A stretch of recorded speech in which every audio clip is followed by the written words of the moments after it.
and today I'm going to be talking about my 5 favourite non-YA books. So this is a variety of different kinds of books. We've got a couple of classics, we've got a couple of adult contemporaries, and I think we have some romance in here as well. So it is a very wide range of books that I'm going to be talking about today, but the one thing they all have in common is they are all non-YA. Because there is a huge thing about YA at the moment. Everything that is kind of talked about is YA or it is teen fiction, and I really wanted to put a video out there of some of the books that I enjoy that are not YA. So I have one series of short stories, I have 2 kind of series of books, and then I have 2 standalones, I believe, yeah, 2 standalones. So let's get into the first book. So up first I have 20s Girl by Sophie Kinsella, and first thing I want to mention about this book is Sophie Kinsella is one of my favourite contemporary writers. I have read quite a few of her books and I've enjoyed basically every single one. She is an amazing contemporary writer. She grips you with every single story. So if you are needing a contemporary read right now, I definitely suggest going and picking up something Sophie Kinsella because she is amazing. So 20s Girl follows a girl called Lara, and she kind of meets this girl who she figures out is a ghost of her great aunt, I think, and her great aunt is from the 20s obviously, and she kind of leads her on this journey, making her kind of come out of her bubble, because Lara is quite a shy person. She's quite like enclosed in on herself, so her aunt kind of brings her out of her shell and shows her all of the wonders of the world, and through that she kind of finds the love of her life and she gets a great job and all of this kind of lovely stuff. So I really love this book. It is definitely a book that I can reread over and over again because every time I read it I'm always like figuring out new stuff. So I would definitely suggest this book as a non-YA read for you guys. It's amazing, I love it. I feel like I'm coming down with something, so if my voice is really weird today, I'm so sorry. I think I'm getting ill.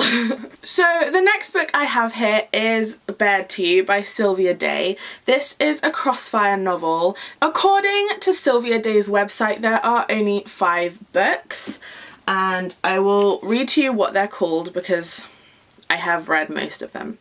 So they are titled Bared to You, which is this one, Reflected in You, Entwined with You, Captivated by You, and One with You. So I have read, I think, all of them apart from the last one. I have most of them on my Kindle, so I definitely enjoy this series. So this series follows a girl called Eva, and she starts a new job and she meets her boss and they fall in love, and it's all really interesting. It's kind of 50 Shades without all of the BDSM and emotional heartbreak and kind of, you know, bad stuff. It's what 50 Shades should have been. I definitely enjoy this series a lot more than 50 Shades. It has different elements to it. So within Eva and her boss Gideon's relationship, they figure out that they can't be together because of his position. He's like a CEO of a company basically, and her being with him kind of puts him in a bad light, so he pretends to be with his ex and then they're secretly getting together and then all of this lovely stuff, and it kind of just carries on throughout the series. I will put a warning here, there is quite a lot of sexual content within this series, but it's like, I don't know how to put it, it's sexy. Is sexual. There is sexy times within this book, so if you are under the age of 18, I definitely suggest you don't read this series, but to be honest, I read this before I was 18. You know, as long as you don't act on what's happening within this book, then you should be fine. But again, yes, I really love this series. It's definitely one of my favourite adult contemporary novels. I just really love the storyline between Eva and Gideon, and to be honest, I think I should reread this very soon. So yeah, I think this is definitely going to be a reread for me very soon because I miss this storyline. Next, I have the first book in what I believe is a trilogy, but I only have the first 2 books, and that is The Girl in 6E by A.R. Torre. And this follows a girl who lives in her apartment and never leaves, basically, and that's because she gets excited by the thought of killing someone. And throughout this book we have flashbacks to her and her family when she was younger, and this thing that happened when she was younger that kind of put her in this mind frame. And throughout this book we also follow her on this journey of figuring out that someone she knows is about to kill a young girl or kidnap a young girl, and she kind of goes on the journey to save her. And that kind of gets her out of her apartment and meeting other people and figuring out that she doesn't really want to kill people, she just wants to kill. But I really enjoyed this book, and I'm halfway through the second book, so it's a really good read.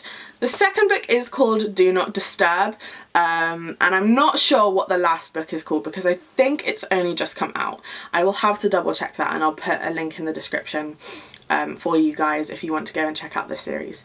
So yeah, I'll put a link in the description of all the books that I've talked about today, just so you can kind of go and explore whether you want to go and get them.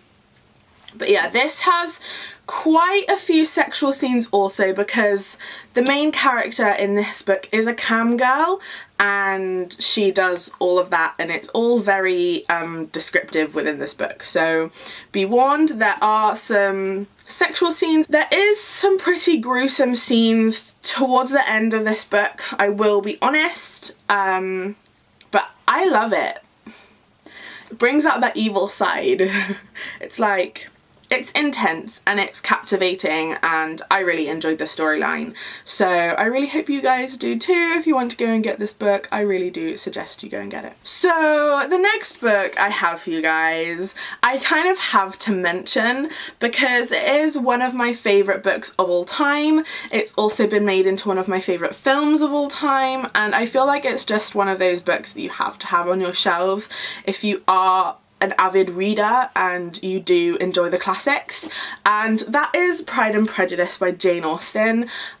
This is obviously a very, very, very well-known classic novel written by Jane Austen, obviously. There have obviously been spin-offs with Pride and Prejudice and Zombies, and obviously there have been TV shows and a couple of films, and there has been a YouTube channel dedicated to this book as well. So I really think that this is definitely a must-have book on your shelves if you are a lover of all things contemporary, which I definitely am. So if you don't know what Pride and Prejudice is all about, it follows a girl called Elizabeth Bennet and her family. So I'm just reading the introduction to this book, and it has quite a really nice quote. It says, "Pride and Prejudice is centrally concerned with personal happiness and the grounds on which it might be achieved, and Elizabeth's marriage to Darcy, tall, handsome and rich, is the stuff of wish fulfillment." So this book is based around a girl called Lizzie and her family. She has 4 sisters, a mum and a dad, and she kind of goes on this journey with this handsome rich guy called Darcy, and it kind of follows their on-off kind of relationship. So they meet and he's a bit of a dick, and he says that he says to his friend that she's not beautiful, and it kind of wounds her pride, and then from then on she vows not to like him, and then he kind of wards his friend off her sister, and she goes on this rant at him and all of this lovely stuff, and then she kind of figures out that she loves him, and then he can't be with her but then they can, and it's all very classic love story, to be honest. It's nothing you won't find in any other book, but I feel like this one just grabs my attention so much more than all of the others.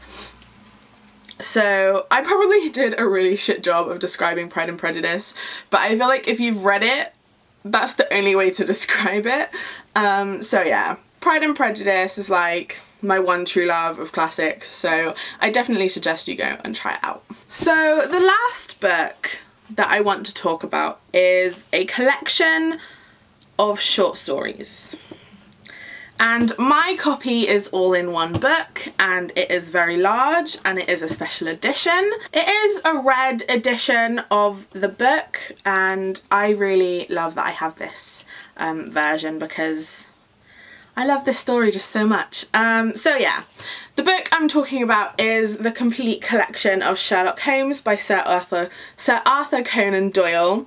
If you have not heard of Sherlock, where have you been? It's got spin-off after spin-off after spin-off, and I feel like I don't even need to describe what this series of books is about, because Sherlock Holmes is just the most famous thing in all of eternity, to be honest. He's a detective that has a doctor as a sidekick, and everyone thinks they're gay, basically, so yeah.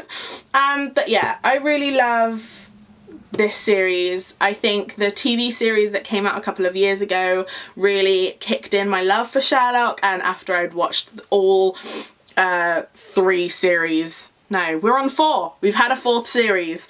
It's so hard to keep count because there's so little episodes.